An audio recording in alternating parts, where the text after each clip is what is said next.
Hey everybody, welcome back to a new episode of Gravity Well Updates. Sorry, I forgot to check to see what else I have all open. That looks good.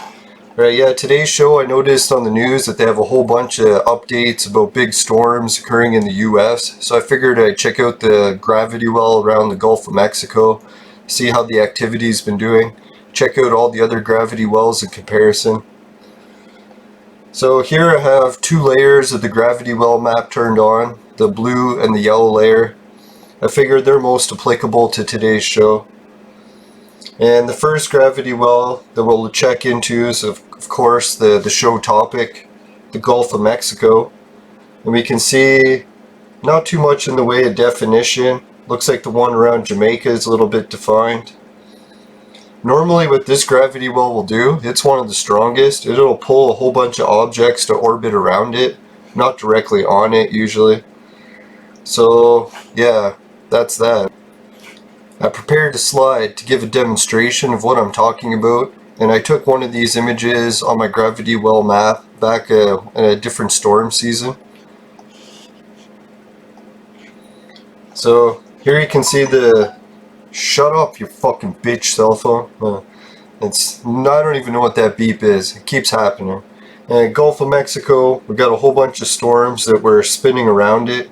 And then I started to notice that gravity wells in general seem to get this. If you put up the gravity well map with earthquakes, you see earthquakes are usually centered around it. And same with our solar system. The different planets that create gravity wells around the sun, a giant gravity well.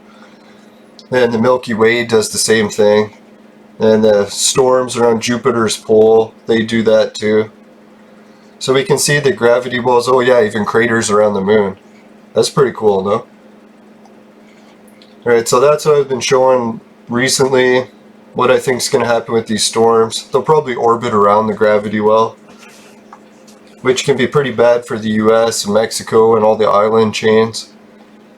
But you can see these gravity wells have managed to make divots or circles and where they're located in lots of places around the globe. So let's check out how some of the other gravity wells are doing. The one by the Great Lakes, you can see it has the storm building around it as well. Then we see the gravity well, what is this one called? I guess the Nunavut gravity well. I wonder if they have some really awesome ancient sites there. I bet you they do. So anyways, yeah, that gravity well has got a bit of storm spinning around it. The one at our very north pole has a bit of formation around it, you can see it. And then the one to the right of it, it's got a bit of formation going around it. The ones through Asia, they're not really well defined right now. Little bits, quite a bit of cloud cover around each one. Now this pole's got some line action. I don't know what causes these lines. They usually line up with the red layer on the grid, which I'll turn it on just for a second. I don't like the red layer because I'm not finished calculating it, and it's very difficult for how many lines there are. But you can see that line does somewhat match the red line pattern. Deviates quite a bit off on that part, but looks like it is fading.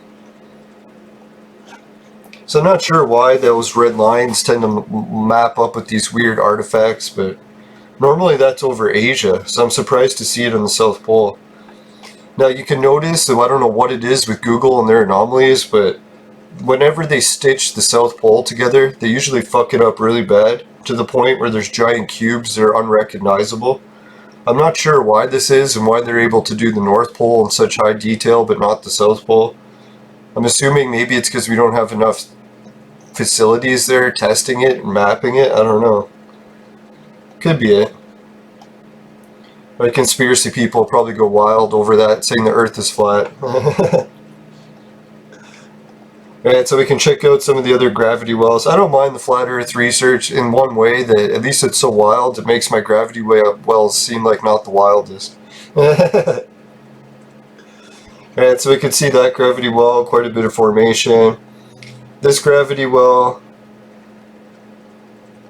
like I don't know, like how many scientists are gonna look at these fucking spin around the well patterns before they're like, hey, maybe this gravity well map is something. Like you can see, like my map's not, well, shouldn't say it's not perfect. It is mathematically perfect in many spots, because I ended up having to build the map using actual calculations other people had already gathered. I just assembled it differently. Same numbers.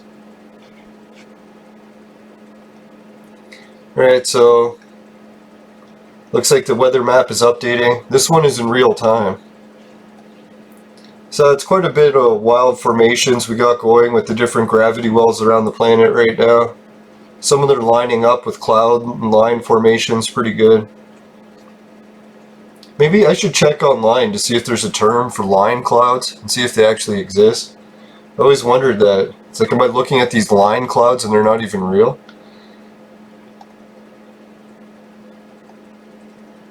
And if anyone wants to take a quick look at the map, what the gravity well map looks like without the clouds, let's go with just one layer first too, so people aren't overwhelmed. If you want to make your own gravity well map at home, maybe I'll share the file soon. You just go with the established measurements already. We got the equator, the Gulf, or what are they called, the tropic lines. So those ones are already well established points. The only difference is you just got to fill in the other halfway point ones. So measure halfway between the tropics and the pole sort of deal. It's all well established measurements. And the only difference too is you make every line on the map the same as the equator, and that it's a great circle. Graham Hancock recently published some work, or on his Facebook page, republished some work of someone else, I think. And it was talking about the ancients and great circles and all that jazz. So, since I don't do many episodes on gravity well research as much as I do other shows, I'll do a quick recap on what ancient people used to use great circles for. And the most famous great circle map maker is probably Piri Reis. I've heard of him on shows like Ancient Aliens and all that jazz. And this is a map that Piri Reis made.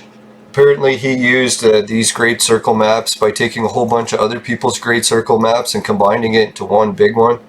And I'm sure he ran into the same problem I did. When you try to take a whole bunch of other researchers that make great circle maps, they don't line up exactly, but in a lot of cases they do. So I was surprised that when I put my great circle map together compared to Piri Reis's, they came almost identical in many locations. Similar how the Strait of Gibraltar line matched up with the tip of South America, or one of the corners. So yeah, it's kind of interesting. I like that map. And next is this piece from the museum in the ROM, the Royal Ontario Museum in Toronto. And I went to visit it and saw the pieces. And these are some of the tools that they use to calculate things for shippers, like ancient navigators on the ocean. And this one was designed by Sir Isaac Newton, which was eventually modified slightly by eventual new Freemasons and stuff. So yeah, that's a lot of the tools that you use to create these great circle maps are common with the ancient Freemasons, like Sir Isaac Newton. Yeah, and here's another great circle map that's famous. Well, not famous, this one was just recently released by the Turkish Museum. And it's one, I believe, what is this? Not the Mediterranean, but the Black Sea, maybe it is. So anyways, I compared this to mine, and eventually I tried remapping mine so it mapped this one exactly. And it got it to work in some spots, but others not so much. So I eventually just made a copy of this, added it to my map, and you can turn it off and on as a layer and see how close it comes to matching.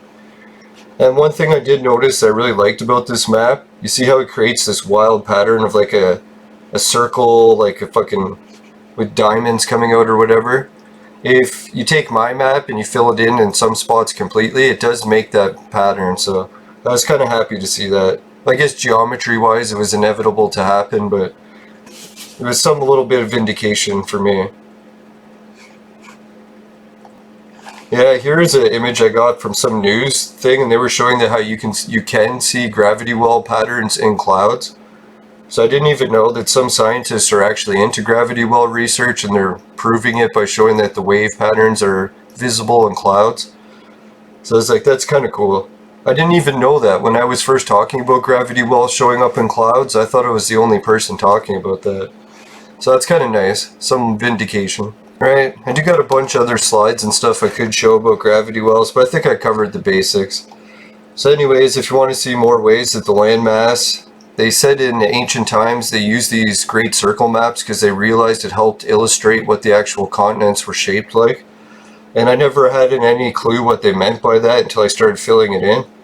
And you can see like a lot of the triangles that these great circles make ends up matching how our planet's shaped.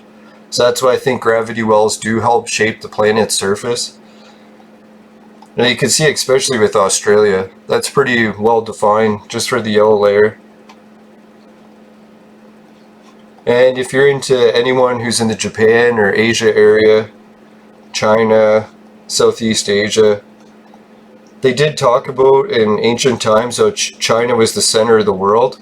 And I noticed that if you flip the gravity well map so that Asia is the center, it does really put Beijing on the map.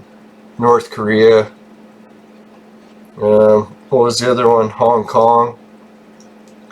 So a lot of the ancient cities around the world, or capital cities today, are still on the gravity well lines. And it just so happens that China did turn out to be the center. Or one of the centers. When you're looking at a sphere, there's going to be many centers. Alright, and if anyone hasn't noticed, there's also the whole jazz where the North Pole is definitely illustrated well with these great circle maps.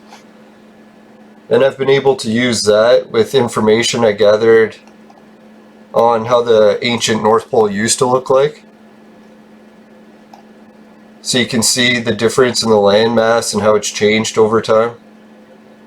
How it's shifted. How it used to be a perfect square at the top and there was a cataclysmic event that occurred that caused the change in our North Pole. So there used to be a land bridge to Europe. I wonder how many ancient people crossed that.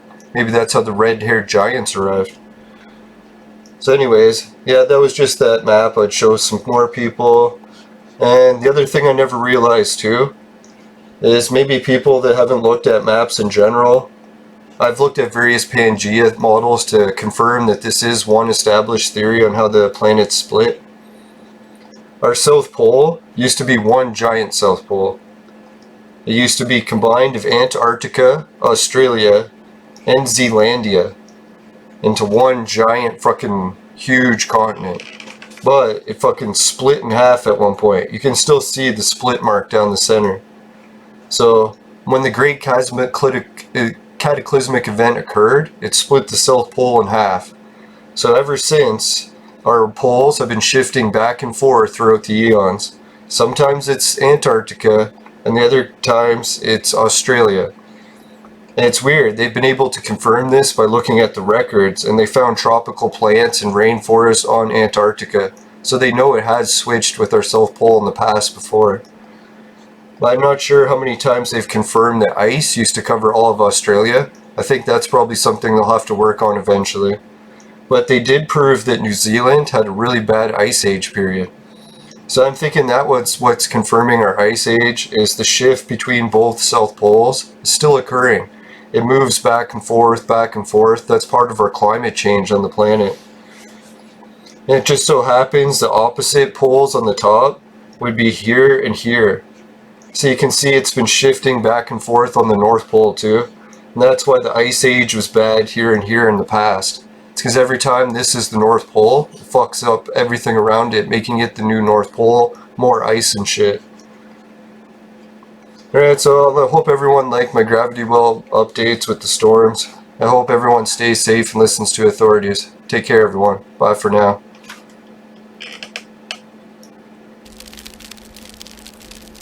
And if you want to help out my show, don't forget, not only do I have a Patreon link, but I also have a Bitcoin lottery spin. You can do a free spin every hour, and each time you do, it not only helps you collect Bitcoins and lottery tickets, but they also give me a bonus too, as part of the referral program. So I really appreciate it, all the patrons and everyone helping out with the Bitcoin spins. Take care everyone. Stay safe. Bye for now.